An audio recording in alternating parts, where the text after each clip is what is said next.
Salut à tous et bienvenue sur la chaîne Histoire des Arts Martiaux. Alors aujourd'hui c'est une vidéo un petit peu spéciale puisqu'on va se retrouver pour un petit tour et on va aller à Toulon pour rencontrer deux personnes et non pas une. Alors je vais couper la vidéo en deux pour que vous ayez l'interview de la première personne cette semaine et la semaine prochaine l'interview de la deuxième personne. Ces deux personnes sont très importantes pour le judo sur la Côte d'Azur puisqu'il s'agit de monsieur Lionel Gigli qui est président de la Ligue PACA de judo et monsieur Hervé Tarpéa qui est président du comité du Var de judo. Donc ce sont deux témoins importants de l'histoire du judo sur la Côte d'Azur et ça va être très intéressant de pouvoir les rencontrer et de pouvoir discuter avec eux de leur rôle, de l'organisation du judo sur la Côte d'Azur et dans la région PACA en général. Voilà, donc comme d'habitude, je vais vous laisser avec les interviews. N'hésitez pas à partager la vidéo si ça vous a plu et moi je vous dis à la prochaine sur la chaîne Histoire des Arts Martiaux.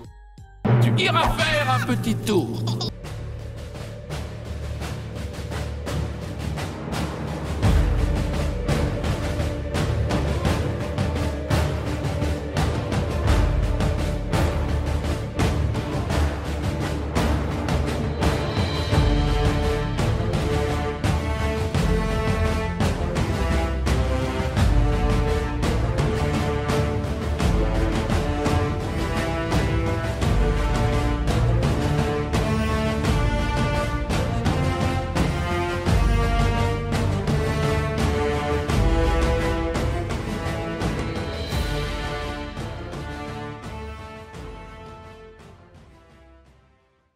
Alors, d'abord, pour l'enregistrement, j'aurais besoin que vous vous présentiez en donnant votre nom, prénom et date et lieu de naissance, s'il vous plaît.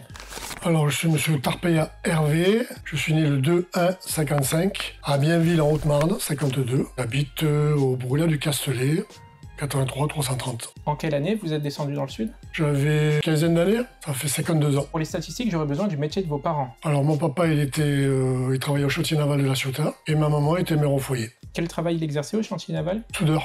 Comment vous avez entendu parler de judo pour la première fois? Peut-être même avant de pratiquer? Alors c'est simple, à l'âge de 6 ans, mon papa m'a amené dans une maison des jeunes de la culture où il y avait plusieurs activités qui nous étaient proposées. J'ai commencé le handball. Le handball, j'avais 6 ans, le handball. Puis bon, j'ai pas trop accroché. Puis en continuant la visite des clubs, je suis tombé sur le judo. Puis je sais pas, voilà, j'ai fait une ou deux séances, puis ça m'a plu, j'ai accroché. Et depuis, j'ai pas arrêté. D'accord. Cette maison des jeunes et de la culture, elle était située où? Alors à Saint-Dizier, en Haute-Marne. Et qui était le professeur de judo, vous vous souvenez? Alors c'est monsieur Biava. Vous savez qui était son propre professeur? Non. Ah non, pas du tout. Quand vous êtes arrivé dans le sud, est-ce que vous avez poursuivi de suite? J'ai posé mes valises. Il y avait un club juste en face de chez moi, qui venait de se créer d'ailleurs, le club de Saint-Cyr. Et voilà, j'ai mis les pieds sur le tapis. Et puis après, c'est là que j'ai eu la vocation pour enseigner, parce que bon, j'ai passé ma ceinture noire. Et puis après, dans ma lancée, à 18 ans, 19 ans, j'ai passé mes diplômes, voilà. Ok. Judo club de Saint-Cyr, qui était le professeur? Alors le professeur, à l'époque, c'était monsieur Delgrando, D-E-L-G-R-A-N-D-O, Yves, qui était de La Ciotat, lui. Et il venait donner des cours. Il était chez monsieur Mazy. D'accord, il était élève de monsieur Mazy? Il était élève de monsieur Mazy. D'ailleurs, des fois, j'allais m'entraîner chez monsieur Mazy à La Ciotat. Ok. Il y avait déjà des... Alors, il venait de se créer, le club? Le club de Saint-Cyr, oui. Il y avait des ceintures noires quand même, ou il y avait que des jeunes? Il y avait le prof qui était ceinture noire, non, c'était tout des débutants. Okay. Et puis, il y avait deux, trois personnes qui étaient déjà ceinture verte, ceinture bleue, qui allaient inférieure, sur Marseille, par exemple. Et il y avait monsieur Portal, par exemple. C'est lui qui a créé le club, d'ailleurs. Monsieur Portal? Monsieur Portal, oui. Portal André. Qui était donc le président du club? Voilà, qui s'est désigné président, parce que c'est lui qui a créé le club, et voilà, et c'est parti de là, quoi. Vous êtes resté longtemps dans ce club? Oh, une dizaine d'années. Alors après, je suis resté en tant qu'élève. À 6 ans, j'ai commencé le judo en Haute-Marne. En Haute-Marne, ok. Et après, je suis arrivé vers l'âge de 14-15 ans à Saint-Cyr. J'ai commencé le judo donc à 15 ans à Saint-Cyr. J'ai été élève pendant une dizaine d'années. Et après, j'ai donné des cours à Saint-Cyr. Alors entre-temps, oui, à l'âge de 20 ans, je m'entraînais à Saint-Cyr, mais par contre, j'ai créé le club de Bandol à l'âge de 20 ans avec Marcel Perrin. On a créé le club, qui existe toujours d'ailleurs, et je donnais des cours à Bandol et m'entraînais à Saint-Cyr. Et après, à l'âge de 25 ans, et recherchais quelqu'un pour donner des cours à Saint-Cyr, c'est là que j'ai pris le relais et j'ai entraîné le club avec monsieur Alain Ré, voilà, qui est de Saint-Cyr, qui est 5e dan, et connaissance du judo varois, quoi. Alors comment c'était les entraînements dans vos premières années, quand vous étiez jeune au club de Saint-Cyr? Différent de ce qu'on fait maintenant? Ouais, c'était plus convivial. Et au niveau de technique? Moins compétition, à part chez Mazy. Oui, monsieur Mazy était très bon. C'est pour ça que j'allais m'entraîner chez Mazy le vendredi soir, où j'allais là-bas pour m'entraîner compétition, quoi. Et au judo club de Saint-Cyr, la technique, quand vous avez commencé, c'était... La pédagogie était moins globale, quoi. Elle était beaucoup plus analytique, c'est-à-dire qu'on apprenait les techniques de judo par cœur. Quand on est 6 ans, 7 ans, 8 ans, 9 ans, 10 ans, et voilà. Mais c'était vraiment... C'était plus statique, parce qu'on m'a dit que le judo, méthode Kawaishi, premier de hanche, tout ça, c'était un peu plus statique, qu'après c'était devenu plus mobile. Ah, statique, oui, absolument. Absolument. C'était moins en mouvement. Est-ce qu'il y avait d'autres clubs importants autour de Saint-Cyr ou que vous connaissiez? Ah oui, sur Toulon, il y avait les clubs de... Il y avait Sifour qui marchait bien, la Garde. Alors Sifour, c'était monsieur Jean-Marie Fiandino, qui a formé beaucoup de ces tournois. Il y avait donc monsieur Serge Houdard aussi, à la Seine. Monsieur Bambara, qui était aussi à la Seine, au cheminot. À la Garde, il y avait qui? Alors monsieur à la Garde, c'était monsieur Sardin. Et après, il y a Serge Bernard, évidemment. Qui était à l'OSH hier. Voilà, absolument. Des grands clubs qui marchaient bien à l'époque, voilà. Saint-Cyr, vous étiez quand même suffisamment proche de la Provence. Peut-être vous connaissiez quelques clubs de Provence? Monsieur Mazy. Donc le judo club Ciotadin, au Bagné. Et puis on allait s'entraîner des fois avec Marcel Perrin, on s'entraînait sur Marseille, et c'était le club de monsieur Guida. Il y avait du monde dans le club où vous étiez à Saint-Cyr? Ouais, une centaine, on les a atteints, quoi. Une centaine de licenciés. Et même, il y a pendant 4 ou 5 ans, on était bien au-dessus, 130, 140, quoi.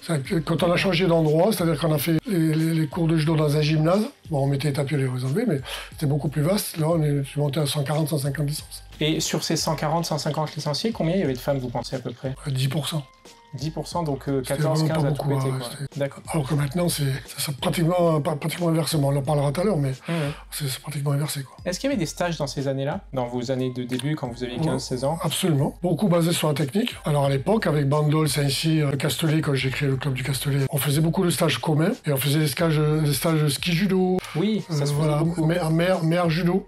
Parce que Bandol, on habitait à proximité, on avait des locaux qui étaient à proximité de la mer et tout. Et on faisait l'été mer judo, et l'hiver, on faisait ski judo. On allait à Châtel, c'était une station qu'il y avait en Haute-Savoie, là, et c'était bien sympathique. Avec d'autres clubs, du coup? Oui, Bandol, Saint-Cyr, le Castellet. Voilà, on fonctionnait les trois clubs ensemble, quoi. Et est-ce que les stages de Beauvallon, c'était déjà important? Alors ça, c'était réservé plutôt aux adultes, ça. Et en plus, c'était des stages payants qui n'étaient pas donnés, donc c'était pas ouvert vraiment à tout le monde, quoi. Alors, il y avait, je crois aussi, en parlant des stages de Beauvallon et tout ça, il y avait donc, je crois aussi, l'été, pratiquement tout Paris qui descendait dans le sud, comme beaucoup. Absolument. Et il y avait donc des judokas parisiens qui descendaient régulièrement. Est-ce que ça avait une influence sur le judo estival? Oui, pour les gens qui voulaient faire de la compétition, ça permettait de se confronter à des gens qui côtoyaient pas pendant toute l'année, quoi, en fait.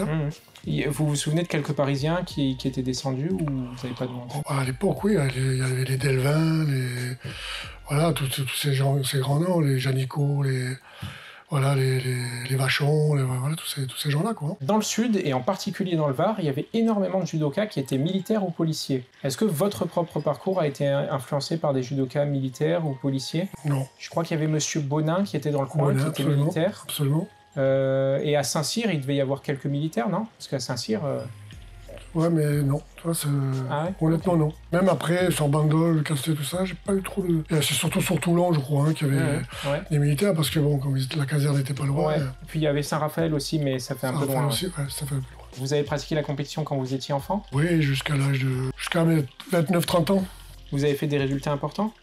J'ai été champion du Var, champion de région, j'ai fait les interrégions, j'ai participé une fois au championnat de France quand j'étais une minime cadet, et voilà. Et après, par contre, plus tard, j'ai repris la compétition quand mon fils était cadet et qu'il était classé national, et j'ai décidé de faire les championnats du monde vétérans. D'accord. Donc je me suis préparé à l'âge de 55 ans, j'ai fait les championnats du monde à Toronto, et j'ai fait médaille de bronze. Ça m'a permis de remettre les pieds un peu à l'étrier, quoi. Alors quand vous étiez champion du Var et champion de région, est-ce que vous vous souvenez les catégories d'âge et de poids? Oui, alors le d'âge, c'est en senior. Ok, champion du Var en senior. Voilà, la catégorie c'était moins de 60 au départ, et après ça a été moins de 65. Et région, pareil? Région, pareil. Et président du Var à l'époque, c'était qui? À l'époque, c'était un chef d'entreprise. Il y a eu un moment où il y avait monsieur Dumoulin. Monsieur Dumoulin. C'est ça, c'est lui? Ok. Voilà. Quand est-ce que vous avez obtenu la ceinture noire? J'avais 18 ans. 74, quelque chose comme ça? C'est ça. C'était toujours donc au même club de Saint-Cyr? C'était au club de Saint-Cyr. L'examen, c'était constitué du kata, Nagano kata, les 3 séries, Absolument. et les points en compétition. Les points en compétition. Alors, sur vos premières années, les années où vous enseignez pas encore, est-ce qu'il y avait eu des événements marquants, des premières compétitions, des premiers stages que vous voudriez nous partager? Des stages d'été, peut-être? Oui, les stages qu'on organisait, là, c'était vraiment très convivial. Il y avait beaucoup de monde, beaucoup de jeunes, beaucoup de moins jeunes. Et ça nous permettait de pratiquer autre chose que le judo, hein, parce qu'on faisait Donc c'était quelque chose du planche genre à voile, le matin le judo, l'après-midi planche à voile? Absolument, okay. Absolument. Et le soirée, des fêtes. Okay. Chose qu'on peut plus faire maintenant, parce que c'est tellement légiféré, quoi. Ouais. Et donc la même chose, je suppose, l'hiver? Au ski, alors là, c'était top. Hein. Là, on skiait pratiquement la journée, quoi. Hein. La journée, et après le soir, entraînement. Vous étiez pas crevé? Ça nous faisait... Oh, si, mais bon. On était jeunes, hein. Et donc ça, c'était dans les années 60-70? Plus 70-80. 70-80? 60-70, on faisait pas trop de stages à l'extérieur.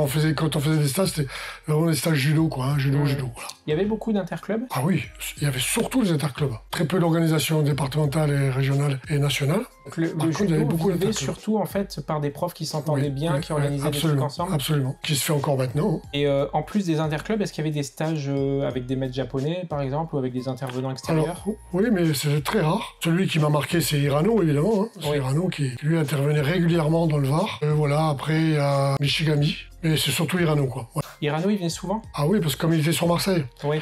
Il était sur Marseille, comme Alain Rey, qui était prof avec moi à Saint-Cyr, était adhérent d'un club sur Marseille. Et Hirano donnait des cours dans ce club, quoi. D'accord. En fait, c'était le club où il y avait Monsieur Koch qui a été formé, ben voilà. Okay. Et donc, dès qu'on pouvait, on profitait un peu de ces lumières, quoi. Et quand il venait, il donnait, bon, je suppose surtout des stages techniques. Est-ce qu'il participait aussi à des stages d'été ou ce genre de choses, ou pas du tout? Oui, sur Marseille.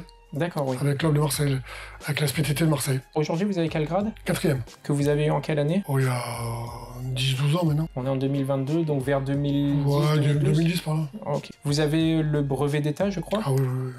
Premier ou deuxième degré? Deuxième degré. Donc vous avez peut-être eu le diplôme de judo et discipline assimilé, le premier diplôme là? C'est ça. Ok. C'est ça. D'ailleurs, à l'époque, quand on passait notre diplôme, on faisait aussi de l'aïkido, il fallait être ceinture verte d'aïkido et de karaté. À partir de quelle année vous avez commencé à enseigner? 19 ans. Quand on a ouvert le club, sur Bandol. Donc ça 74. Fait, voilà, c'est ça. Dans 2 ans, ça fera 50 ans. Le nom du club de Bandol, c'est quoi? Alors, ça s'appelait Cambrai Club Judo Bandol. Ça voulait dire club, arts martiaux, Bandol et région. Et donc ce club, vous l'avez fondé en 74, vous avec y avez... Marcel Perrin. Et depuis, on s'est plus séparés. 50 ans d'amitié, sans ombre, sans dispute, voilà, c'est quelqu'un que j'ai rencontré à travers le judo qui est extraordinaire. Voilà. Et vous y enseignez toujours? À Bandol? Non, Bandol, il n'y a que lui qui enseigne. Moi, j'ai enseigné 30 ans avec lui. Et après, je suis parti sur le Castellet. Donc jusqu'en 2004? On va dire 2000. Et après, j'ai créé mon club au Castellet, qui s'appelle Judo Club Castellet. Alors, petite question sur le nombre d'adhérents du coup, parce que j'ai des statistiques à faire. Ouais. Combien il y avait de clubs au Cambrai? Combien il y avait de clubs d'adhérents par Adhérents comblés, plus de 100. Plus de 100. Ça variait entre 130, 100, 120, 130, voilà. Ok. Et au Castellet? Au Castellet? Alors au Castellet, on a commencé à une quarantaine et maintenant on est 120, quoi. Et on passe les 100 régulièrement tous les ans. Je sais que c'est vrai que cette barre des 100, c'est un peu, entre guillemets, l'objectif pour les petites villes. Ouais. Parce que, bon, le Castellet, c'est pas comme Toulon, quoi. Ah, absolument. Au Castellet, vous y avez enseigné à partir de 2000, à peu près, et vous y enseignez toujours? Alors, c'est mon fils qui a repris le club. En quelle année? Alors, lui, il a repris le club en 2010. Et voilà, donc, quand il m'a appelé, il était sur Paris, et qu'il m'a appelé, il était à la Maison Alfort. Il m'appelle un jour, il me dit, bon, papa, Paris, c'est bon, j'ai donné, je redescends. Et quand il m'a dit, et si tu veux, je reviens, je reprends ton club. Alors voilà, ça a été... Et il faisait beaucoup de judo quand il était enfant? Ah bah oui, il était sportif de haut niveau, quoi. D'accord. Il a fait l'INSEP? Il a fait INSEP, il était sur Maison Alfort, qui est un club première division, et voilà, quoi. Il a fait des podiums nationaux. Quand vous avez débuté à ce club du Castellet, est-ce que ça a été difficile pour vous d'enseigner? Est-ce qu'il y a eu des choses à mettre en place? Non, pas du tout. Pas du tout? Alors l'histoire, c'est que le président du club du Castellet, c'était ce monsieur Marvillier, me menait sa fille au judo à Bandol. Et elle a accroché, ça lui plaisait, d'ailleurs elle a fait de la compétition. Et puis un jour, il m'a dit, ah oui, ça te dirait de monter un club au Castellet? Et j'ai dit, pourquoi pas, quoi. Et donc il s'est mis en relation avec la mairie, mairie. Et puis peut-être 3 mois après, il m'a dit Hervé, si tu veux, au mois de septembre à la rentrée, hop. Dans un gymnase municipal, du coup. Dans une ancienne école qui a été aménagée, avec tatami et tout. Franchement, c'était un beau petit dojo, quoi. Bien sympathique. Et ça a bien marché d'entrée. J'ai une 50aine de judokas qui se sont inscrits, quoi. Et je suis monté jusqu'à 130 licences. 130 licences au Castellet. Bon, on était pratiquement la seule association sportive. Hein. Donc pas trop de concurrence, mais ça marchait bien, quoi. Ça marchait vraiment très bien. Vous étiez plusieurs à Bandol à Saint-Cyr enseigner, du coup. Alors, à Saint-Cyr, on était 2. Et à Bandol, on était 2. Petite question à propos maintenant de votre parcours au niveau organisationnel du judo. Comment vous en êtes arrivé à devenir président du judo du Var? Alors, c'est un peu particulier, moi, mon parcours, parce que je suis passé par toutes les étapes, en fait. Donc, élève, compétiteur. Ensuite, donc j'ai passé mon diplôme d'État. J'ai enseigné, suivant l'âge que j'avais en face de moi, suivant les enfants que j'avais en face de moi. J'étais éducateur. Ensuite, j'étais prof. Et ensuite, j'étais entraîneur-prof. Voilà, c'est les 3 étapes un peu. Et après, à l'âge de 27-28 ans, quand j'ai pratiquement arrêté la compétition, j'ai décidé de m'investir dans l'arbitrage, comme Lionel Gigli, par exemple. Et donc, j'ai donné pratiquement 20 ans de ma vie dans l'arbitrage. Et je suis arrivé à un niveau... j'ai été arbitre continental, c'est-à-dire européen. Voilà, et donc, ce qui m'a permis de rester au contact du haut niveau, et voilà, et puis de pouvoir m'appuyer dessus pour enseigner le judo. Et puis après, quand j'ai arrêté à l'âge de 60 ans l'arbitrage, d'ailleurs, j'ai arrêté sur les premières divisions à Marseille, et je me suis dit, pourquoi pas m'investir dans l'organisation et de finir sur un poste de président, quoi. C'est ma 2e Olympiade, là. 2016? Voilà, c'est ça. 2016-2020, 2020-2024, là, et je vais arrêter en 2024. Hein, D'accord. Je te le dire, voilà.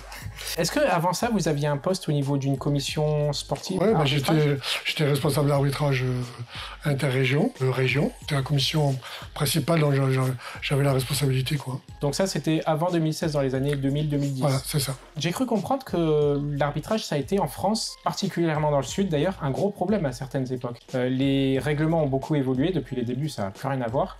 Et c'est devenu très compliqué pour certains professeurs de se mettre à la page de l'arbitrage.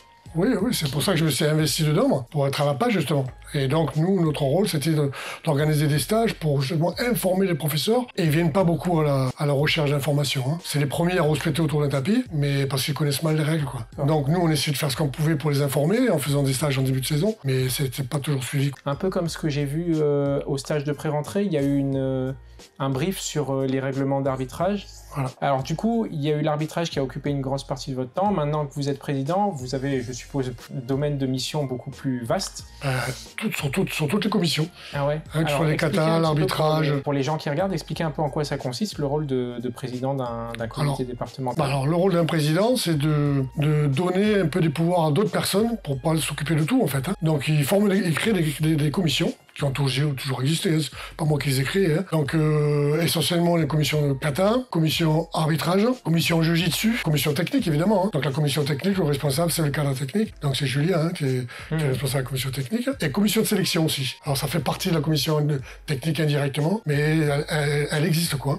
D'accord, voilà. Donc pour sélectionner les athlètes qui vont par exemple... Voilà, on a un quota, et ben, le responsable technique donc qui est Julien, en relation avec 2-3 profs qui ont des compétiteurs de haut niveau. Il y a des sélections qui se font, et voilà, et on décide une sélection par rapport aux résultats, mais aussi par rapport un peu à ce qu'ils représentent, quoi, en fait, hein, parce que c'est pas que les résultats qui font qu'on va choisir un tel ou un tel, c'est aussi son investissement, parce que c'est pas obligatoirement les gens qui gagnent des compétitions en Benjamin minime, voire cadet, qui deviennent un jour forts en junior senior. Oui, quoi. Alors, vous avez parlé de beaucoup de commissions, je vais vous demander quelques précisions à propos de la commission kata. En quoi ça consiste exactement, la commission kata? Alors, la commission kata, en fait, les kata, c'est ce qui permet de ne pas trop s'éloigner du judo japonais, quoi, en fait. Hein. En fait, le judo kata, c'est tu démontres des techniques de manière bien réglementée, bien structurée. Et donc c'est du judo, quoi, mais du judo de très haute volée, quoi. C'est vraiment très technique. Mais c'est codifié.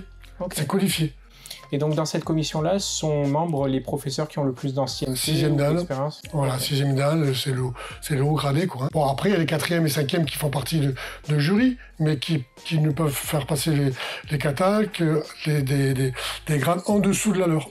Moi qui suis 4e, par exemple, je ne peux que visionner les 3e, 2e dan et 1re dan, mais pas les 5e, pas les 6e. C'est logique d'ailleurs. Hein. Alors du coup, il y a une commission dont on vous avez pas parlé, c'est la commission culture. Alors, mais coule pas. Alors justement, c'est intéressant d'ailleurs, parce que j'ai l'impression que paradoxalement, la culture est en train d'essayer de reprendre le dessus, depuis le Covid, justement. Mais ça fait longtemps qu'ils essaient de reprendre le dessus. Ouais. Le problème, c'est que nos jeunes n'ont pas l'état d'esprit que l'on avait avant, quoi. Pour eux, l'histoire du judo, et justement, depuis le Covid, c'est vrai effectivement que la culture essaye de revenir un peu à l'origine de ce qu'est le judo, quoi. Hein. Et c'est très bien. Là, nous, c'est Serge Bernard qui est responsable au niveau de la Ligue de la culture.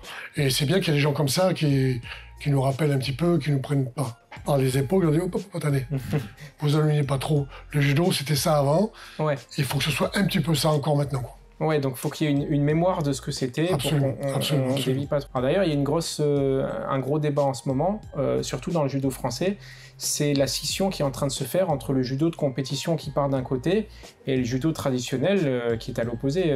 Par exemple, les prises interdites, le comptage des points qui est devenu... Compliqué, c'est le mot exact. Oui. Qu'est-ce que vous en pensez en tant que président? En fait, c'est difficile de dissocier les deux. Maintenant, nous, on est obligé de donner dans les clubs de judo, on est obligé de donner des cours loisirs. Donc où là, on va apprendre toutes les techniques, même celles qui sont interdites, on va les apprendre. Puis après, pour ceux qui veulent faire de la compétition, à ce moment-là, on est vraiment obligé de se diriger vers les techniques qui ne sont pas interdites et qu'on est obligé de mettre en avant, quoi. Justement, ça amène, je dirais, quelques profs qui sont très très tournés vers la compétition, parce que bon, faut être honnête, moi je vais aux archives très régulièrement, je vois un petit peu les demandes de subventions. En gros, les subventions sont accordées aux profs qui font des résultats. Un club qui a 200 licenciés et qui fait pas du tout de résultats, il peut toujours demander une subvention, il l'aura jamais, quoi. C'est clair. Et donc ça pousse un peu les profs. Surtout les subventions d'État. Parce que tu sais que j'ai une triple casquette, c'est que je suis adjoint au sport de la ville du Castellet. Ah d'accord. Alors on traite des subventions, tu vois. Et nous, on regarde pas si c'est des compétiteurs ou pas compétiteurs. Nous, ce qu'on regarde, c'est le nombre de licenciés qu'il y a, c'est-à-dire le nombre de jeunes acquis et susceptibles de profiter de la subvention. Voilà. Okay. Oui, mais donc un prof qui voudrait faire beaucoup de résultats dans le but d'avoir des moyens de participer aux compétitions internationales, lui, ça le pousserait peut-être plutôt plus à se diriger vers le judo qui est le judo de compétition. Ce qui existe, hein. Par exemple, on a le judo 83 dans le Var, là, qui est celui qui a en ce moment le plus de résultats au niveau des compétiteurs, quoi. Bon, ben lui, quand il fait ses dossiers de sponsoring ou de subvention, que ce soit à la ville ou que ce soit pour des sponsors éventuels et comme ça ponctuels, il met en avant ses résultats. Voilà, ça l'aide beaucoup. Il a peut-être 300 ou 400 licences sur ses différents clubs. Bon, mais il joue aussi là-dessus, quoi. Alors, je te dis, les communes, on s'attache beaucoup au nombre de licences. Par contre, après, les subventions d'État, c'est-à-dire le GDOS, la jeunesse et sport, la région, le département, tout ça, eux, ils s'attachent aux résultats, quoi. Ouais. À l'image, en fait. Hein. Ouais. À l'image, quoi. Oui, c'est un peu la vitrine du judo, les compétitions et les résultats. Exactement. Okay. Ça a été difficile pour vous de reprendre le train en marche ou comment... Oui, parce que mon rôle, ça a été de recréer du lien entre les profs et comme j'arrivais, moi, de la compétition, d'arbitre, donc j'avais une relation un peu privilégiée avec eux, quoi. Avec ceux qui pratiquaient la compétition. Donc en fait, il faut fédérer, quoi. Voilà. Très bien. Alors, je suis pas arrivé à 100%, hein, je peux te le dire. De toute façon, c'est jamais possible à 100%. C'est compliqué. Non, mais c'est compliqué. Combien il y a de clubs dans le Var en tout? 82 clubs, actuellement. 82 clubs, ouais, ça fait quand même un paquet, donc...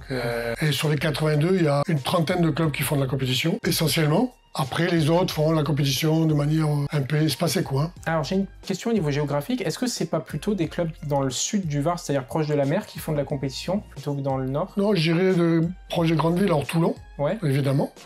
Saint-Raphaël, évidemment. Ouais. Bon, et puis, ça se trouve que c'est des villes près de la mer. Hein. Ouais. Mais après, par contre, on a des clubs dans l'arrière-pays, comme quand même, c'est des grands clubs qui ont formé des grands champions. Dans la DST, donc Solier Stoukas.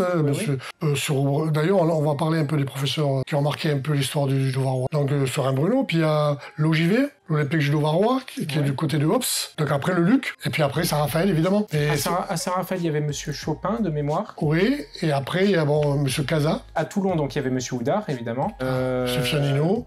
Monsieur Bambara, voilà. Sachière, il y avait Monsieur Serge Bernard. Serge Bernard, voilà. C'est les gens qui sont encore là, en plus. Et Bruno Seren, donc, pour Solier Stoukas et Draguignan. Voilà. Et on avait d'autres, des judokas importants judokas en tant que compétiteur ou... Professeur, Monsieur Mazy. Ah, professeur, Monsieur Mazy. Non, Monsieur Mazy. Oui, il a donné des cours dans le Var, Monsieur Mazy, c'est vrai. Et il était à la fois à la Provence... il était essentiellement Provence, lui. Provence et Aubagne et La Ciotat. Ouais. On peut pas dire que c'était un professeur du Var, quoi. Ah oui, Après, il y a figure. monsieur, pour le Jiu-Jitsu, il y a monsieur Capizzi qui venait de Montsartou régulièrement. Monsieur Capizzi, voilà, qui intervenait dans le Var. Vous avez pratiqué un peu le Jiu-Jitsu? Oui, oui, ben, par obligation. Hein. Quand on était professeur de judo, on était aussi professeur de Jiu-Jitsu. Et ça m'arrivait de donner des cours à Bandol, par exemple, ça m'arrivait de donner des cours. D'accord. Ça vous a plu? Oui, oui, c'est très intéressant, très intéressant. Mais le problème, c'est qu'on n'a pas le temps. Alors le problème, c'est qu'un prof de judo, il a plusieurs casquettes, quoi. Et bien souvent, il y a un seul prof par club. Allez, disons 2 ou 3 quand un club, il fonctionne vraiment, qu'il a 3-400 licences. Et le problème, c'est qu'on est vraiment axé sur la compétition et que le jiu-jitsu, on a tendance un peu à le délaisser, quoi. Ouais, donc parce que c'est vraiment, pour moi, hein, c'est vraiment une spécialité à part. Il faut pratiquer le judo pour bien faire le jiu-jitsu, mais c'est vraiment une pratique. Ça périclite, le jiu-jitsu? Ça disparaît petit à petit? Disons, ça stagne, quoi. Et ça évolue pas comme ça devrait évoluer, quoi. Après que ça marche, parce que le judo brésilien, je sais pas si tu en as pratiqué, moi j'en ai pratiqué un petit peu. On a fait des stages au Brésil, hein. Franchement, c'est... Faut avoir envie, hein. Passer une demi-heure au sol sur des situations un peu figées et tout, c'est quand même compliqué, quoi. Ouais, c'est bien. Vous avez fait des stages au Brésil? Ouais, avec la Ligue. On est parti 17 jours judo, hein. Et donc, on a pratiqué le judo brésilien. D'accord. Et c'était très intéressant avec M. Chodesheim. M. Chodesheim qui est sur Marseille, qui lui est très, très féru de travail au sol et donc le jiu-jitsu brésilien, quoi. Est-ce que le judo du Var, il a des particularités que n'a pas le judo français ou le judo en général, au niveau technique, au niveau organisationnel ou... Non, parce que l'organisation, en fait, elle découle de l'organisation fédérale, hein, et on dépend d'eux, en fait. Hein. Non, il n'y a pas de grosses différences, quoi. Hein. Si ce n'est que, c'est vrai que dans le Var, on a quand même de bons résultats chez les minimes cadets, voire même juniors, où on a un département très formateur, en fait. Je sais pas pourquoi, hein. Je sais pas pourquoi. Alors, ce qui se passe après, c'est que quand ils arrivent en cadet, après... on les dirige vers les pôles, et les pôles, ils sont sur Marseille et sur Nice. Donc voilà, après, on a du mal un peu à garder du fil avec eux, parce qu'ils s'en vont, quoi. C'est donc le destin de tous les petits départements d'avoir leur judoka absorbé par... Ouais. Ça en fait partie, c'est comme ça, c'est normal. On joue le jeu, il n'y a aucun problème. Alors l'avantage qu'on a, nous, c'est que Julien, qui est cadre technique départemental, il est aussi cadre technique de ligue. Donc le mercredi et le lundi, l'entraînement sur Marseille, il arrive à les suivre. À l'époque, il était sur Nice aussi, cadre technique sur Nice, et travailler sur le pôle de Nice aussi. Donc c'est un des avantages, parce que ça lui permet de garder du lien avec tous les cadets qui montent en junior, qui sont sur le pôle. C'est vrai qu'une fois que les minimes cadets sont absorbés par les pôles, après, en théorie, ils ont un entraînement par semaine quand même dans leur club d'origine. C'est ça, le vendredi. Voilà, mais c'est un peu difficile, quoi. On les perd, en fait. Après, ils sont dirigés, s'ils sont très bons, vers l'INSEP. Et donc là, c'est... Et après, il faut jouer le jeu, ça fait partie du jeu. C'est comme ça. Ok. Alors, j'ai une question à propos de l'organisation des galas et des démonstrations. Je sais de sources sûres que dans les années 60-70, les démonstrations de judo, ça marchait fort. Tout le monde faisait des grosses démonstrations, et en particulier des démonstrations de jujitsu pour faire venir les gens au judo. Absolument. Maintenant, c'est du passé. Et comment vous expliquez une telle évolution? Parce que le judo est passé à une époque, ça a duré 20 ans, où c'était judo compétition. Compétition, c'est tout. Donc ça a complètement effacé... Alors, honnêtement, moi je pense que le jiu-jitsu compétition revient. Ça attire des plus jeunes. Une des facettes, comme pour le kata, on commence à faire des championnats d'Europe et des championnats du monde de kata.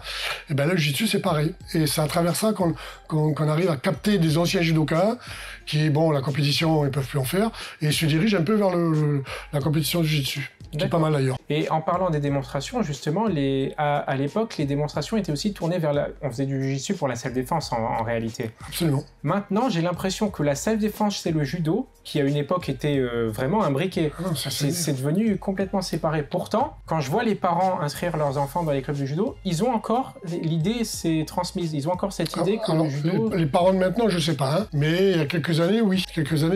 Alors, il y a une quinzaine d'années, c'est vrai qu'effectivement, les parents, ils inscrivaient des fois leurs gosses. Bon, maintenant, on les prend de plus en plus tôt, hein. Oui, donc ça a surtout un rôle, de 3 à 8 ans, on a vraiment, je te disais, on a un rôle d'éducateur, et les gens mettent leurs petits au judo, parce que c'est un bon sport qui a des bonnes bases pédagogiques et tout pour éduquer leurs enfants. Et après, on devient des techniciens. Et c'est fait, effectivement, quand on inscrit un gosse à 10, 11 ans, 12 ans, c'est dans l'objectif de faire ce qu'on appelle de la self-défense, c'est vrai. On a parlé des particularités du judo varois. Est-ce que vous-même, au sein de l'organisation du judo du Var, vous avez essayé de mettre en avant des choses, des galas, des démonstrations, des stages avec des experts japonais, des choses particulières? Alors oui, des stages avec des experts. On essaye d'en faire au moins une fois dans l'année. Ça c'est sûr, alors, surtout des experts français, hein. Surtout Marc Alexandre, hein, qui est toujours dans le coin, là, que dès qu'on lui demande, il intervient, il a été champion olympique. Donc c'est une référence, quoi. Hein. Ouais. On avait Chouillan à l'époque, qui a été champion du monde, qui est décédé maintenant, malheureusement, trop jeune, à mon avis, mais qui intervenait quand tu demandais. Jean-Paul Coche. Ouais. Jean-Paul Coche, alors lui, dès qu'on lui demande, il est toujours là, quoi. Voilà, donc on organisait ça. Alors les galas, nous, on s'appuyait surtout sur le gala de hier. Avec la famille Apprend, c'est ça? Voilà, c'était organisé. Donc c'est un club qui l'organisait et en soutien, nous on était là en soutien pour la logistique et voilà. Voilà, donc les soirées gala, c'est uniquement le gala de hier qui est organisé. Donc nous on n'avait pas le souci de l'organiser. C'est vrai que c'est un gala important pour le Var parce que c'est à la fois une vitrine, à la fois un événement. Quand le papa Abran était encore en vie, ça marchait super bien. Son fils a priori, ça a continué pendant 7 ou 8 ans, ça a bien marché. Vous voyez, Douillet, vraiment des gros champions qui sont venus, ouais. quoi. Puis pendant quelques années, ça a périclité un petit peu, ça a perdu un peu de son... En fait, c'est une soirée des arts martiaux. Oui, c'est un peu comme le Festival des Arts Martiaux de Nice, au bout d'un moment, les gens se lassent peut-être. Et en fait, le constat qu'il a fait, c'est les dernières années, en fait, le judo a été bouffé par d'autres arts martiaux. Voilà. Ouais. Et donc, ça avait moins de prestance, moins d'aura et tout, et comme c'est dans le judo qu'on a le plus de licenciés, quoi. Donc, il s'est aperçu qu'il y avait de moins en moins de monde qui venait. Et là, il y a 3-4 ans de ça, il s'en est aperçu, parce qu'il est pas bête, Michel. Et il s'est posé question, et il est reparti vraiment que sur le judo, et 2-3 activités qui sont pratiquement similaires à le karaté, par exemple, le jiu-jitsu. La compétition, et ça commence à repartir un petit peu. D'accord, ok. Ouais, donc c'est vraiment l'événement du Var, on en a beaucoup parlé. Ouais.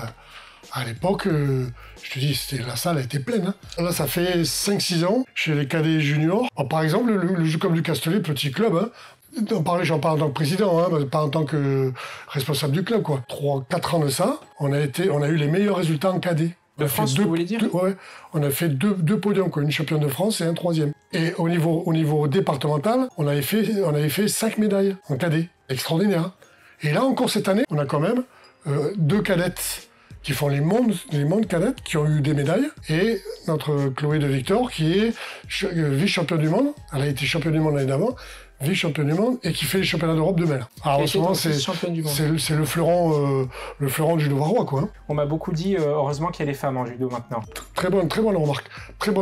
Il faut savoir que maintenant, dans les clubs, là je vois, c'est la rentrée, là, pratiquement 50% de filles dans les clubs, quoi. Alors je parle de 3-4 ans à 13-14 ans.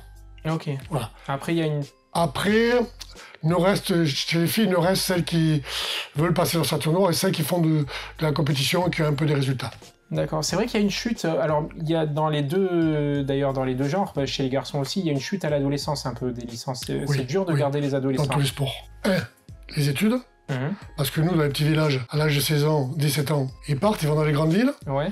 Donc là, on les perd automatiquement, systématiquement, et ils vont pas dans un autre club à proximité des grandes villes. Hein. Quand ils ont l'habitude de faire du judo dans un petit club, alors on les voit de temps en temps le vendredi, mais après ils font ça un petit peu, puis après ils arrêtent complètement. Et puis il y a aussi, quand ça fait 10 ans que tu en fais, quand tu n'arrives plus à avoir de résultats, les études, il arrive un moment où tu fais des choix et tu te dis je vais arrêter. Le judo, comme les gens commencent très tôt, ils arrivent à l'âge de 14-15 ans, ça fait déjà 10 ans qu'ils font du judo. Ouais. Ce qui est énorme, en fait, par rapport à d'autres sports où on commence à 19-20 ans. Énorme. On arrive à en garder pas mal, quand même. Hein. Le pourcentage est d'ordre de 25-30%. Je veux dire, c'est pas évident, hein. Parce qu'il faut savoir quand même que le judo, contrairement au sport d'équipe, c'est un sport individuel où, quand tu perds, c'est ta pomme. Ouais. Et quand tu perds, tu tombes. Je sais pas si tu as pratiqué le judo, mais... Oui, on m'a dit que la défaite était difficile à avaler. Parce que tu tombes déjà, tu perds, et en plus, il y a ce côté-là un peu quand même... Putain, il m'a fait tomber, quoi, hein. Tu comprends ce que je veux dire? Et le judo, c'est très dur, moralement, c'est très dur. Quand ça marche pour toi, il n'y a pas de souci. D'ailleurs, des fois, on perd beaucoup d'élèves parce qu'on a un compétiteur qui est là. Faut en prendre conscience de ça. Un compétiteur qui est là, qui les prend, qui les met à droite, à gauche. Ça, il faut faire attention de l'arrêter tout de suite, là. Hein. Sinon, tu en perds 10 chaque année. Hein. Parce que le judo, c'est dur. Le sport co, le jour où tu n'as pas envie de courir, tu laisses courir les autres. Hein. Le judo, t'as pas envie de courir, ça marche pas. T'as pas envie de te battre, ça marche pas. Hein. Alors, on va terminer. J'ai une dernière question que j'appelle le mot de la fin. S'il y a une idée ou un conseil que vous aimeriez transmettre justement à la prochaine génération de judokas, qu'est-ce que ce serait? Alors, c'est un conseil que je voudrais donner aux jeunes profs. Alors, on s'aperçoit que, à notre époque, les profs, quand on décidait d'ouvrir un club, c'était pas par passion vraiment. C'était pour, voilà, redonner ce que le judo nous avait redonné, et on parlait pas d'argent. Maintenant, c'est l'inverse qui se passe. C'est que bien souvent, nos jeunes, première chose qu'ils recherchent, c'est de gagner de l'argent en enseignant le judo. Et à mon avis, c'est une erreur. C'est une erreur. C'est une passion qui s'est professionnalisée en fait. Voilà, absolument. Oui, mais je vois, moi j'ai été facteur, hein, c'était pas mon métier. Donc j'ai choisi le métier de facteur parce que je travaillais le matin. Et l'après-midi, ça me permettait le soir de donner des cours tous les soirs. Ouais. Et après, les années qui ont suivi, ça m'a permis de m'aider un peu financièrement. Pas beaucoup, hein, c'était quoi, 200 balles, 300 balles. Voilà, ça me permettait quand même de sortir un peu la tête de l'eau. Mais c'était pas l'objectif premier. Alors que maintenant, quand tu appelles un prof pour lui dire « Tiens, j'ai un club qui se libère, je te donne les clés, tu as le tapis qui est installé, tu as juste à donner des cours de judo, la première chose qu'il te dit, ouais, mais combien je vais gagner, quoi ?» Et ça, franchement, ça me poignarde, je dis honnêtement. Et je suis pas le seul, hein. Je suis pas le seul. Pour trouver quelqu'un pour reprendre le club, je t'ai dit, moi, heureusement que j'ai eu mon fils qui m'a dit « Papa, je reprends le club. » J'ai été... Sinon, j'aurais été obligé d'arrêter, quoi. Parce qu'à 70 ans, t'as plus envie de donner des cours. Hein. Ouais, t'occuper de petit et tout, c'est... faut passer la main, là. Alors, par contre, à l'inverse, t'as des profs qui ont du mal à décrocher. Il y a voilà. aussi des profs qui ont du mal à trouver justement une succession. C'est-à-dire que entre les jeunes qui sont bien, qui se barrent vers Paris ou vers les grandes villes, et le fait que c'est difficile et puis la qualité de vie. Ouais. C'est pas que dans le judo. Je dirais, un jeune, quand tu lui proposes de prendre un club, il va te dire « Ouais, mais par contre, ça va me prendre tous les week-ends. » Nous, je veux dire, moi, quand j'étais arbitre, prof de judo et je travaillais à côté, toute la semaine, tous les week-ends, j'étais pas à la maison. Hein. Ouais. Heureusement que mes 2 fils faisaient du judo. C'était l'occasion de se retrouver avec ma femme. Tu comprends? Et eux, par contre, ils veulent pas faire l'effort. Ils veulent pas. Ils me disent « Ah ouais, mais moi, les week-ends, tu sais... » Alors, le conseil est donné pour la prochaine génération. Voilà, j'espère qu'ils vont m'entendre. Merci beaucoup pour l'interview. Ça m'a fait plaisir.